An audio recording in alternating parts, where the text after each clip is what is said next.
எந்த பாதுகாப்பும் இல்லாமல் எங்களுடைய நாடாளுமன்ற உறுப்பினர்கள் தலைவர்கள் எல்லாம் சரியான முறையில் இங்கே நடத்தவில்லை. வருத்தத்துக்குரியது.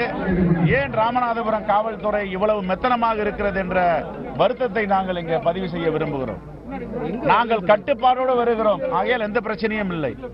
ஆனால் ஒரு காங்கிரஸ் பேரியக்கத்துடைய தலைவர்கள் வரும்பொழுது ராமநாதபுரம் மாவட்டத்துறை காவல்துறை கண்காணிப்பாளர் ஏன் இதை ஒழுங்குபடுத்தவில்லை? இது வேதனைக்குரிய விஷயம். நாங்கள் எல்லாம் கட்டுப்பாடோடு இருக்கிறோம். இது மனநிறைவோடு முடிந்திருக்கிறது. ஒருவேளை கட்டுப்பாடு இல்லாமல் தள்ளுமுள்ளு நடந்திருந்தால் இது யார் பொறுப்பேற்பது? உண்மையிலே காவல்துறை ராமநாதபுரம் மாவட்டம் சரியாக இனி வரும் காலங்களில் செயல்பட வேண்டும். அங்கங்கே நிற்க வைப்பது, தலைவர்களை பிடிப்பது, சிறை பிடிப்பது போன்று இது எந்த விதத்திலும் ஏற்றுக்கொள்ள முடியாதது. நானே வருகிறேன், யாரும் கூட கிடையாது.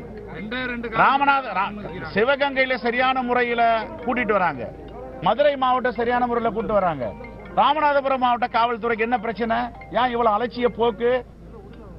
இப்போது நம்முடைய விளையாட்டுத்துறை அமைச்சர், இளைஞர் நலத்துறை அமைச்சர் வராரு. இப்ப அவர் வரும்போது அவருக்கு என்ன சரியான பாதுகாப்பு கொடுக்குறாங்கன்னு தெரியல. அதனால இதெல்லாம் மாவட்ட காவல்துறை கண்காணிப்பாளர் ஒரு முக்கியமான நிகழ்வு நடக்கும் போது தன்னுடைய கட்டுப்பாட்டில் நடத்த வேண்டும். ஏதோ அனாதைகள் வந்துட்டு போற மாதிரி வந்துட்டு போக முடியும்? பாதுகாப்பு தொய்வுங்கிறீங்களா சார்? வரக்கூடிய ஒரு பாதுகாப்பும் கிடையாது. தொய்வு இருந்தா தானே சொல்ல முடியும். ஒரு பாதுகாப்பும் இல்லைங்க. தியாகி இமானுவேல் சேகரன் நினைவிடத்திற்கு அஞ்சலி செலுத்த வரும் தலைவர்களுக்கு உரிய பாதுகாப்பு இல்லை என குற்றச்சாட்டு தெரிவித்த தமிழ்நாடு காங்கிரஸ் தலைவர் செல்வ பெருந்தகை செய்தியாளரிடம் தெரிவித்திருந்தார். அந்த காட்சிகளை பார்த்தோம்.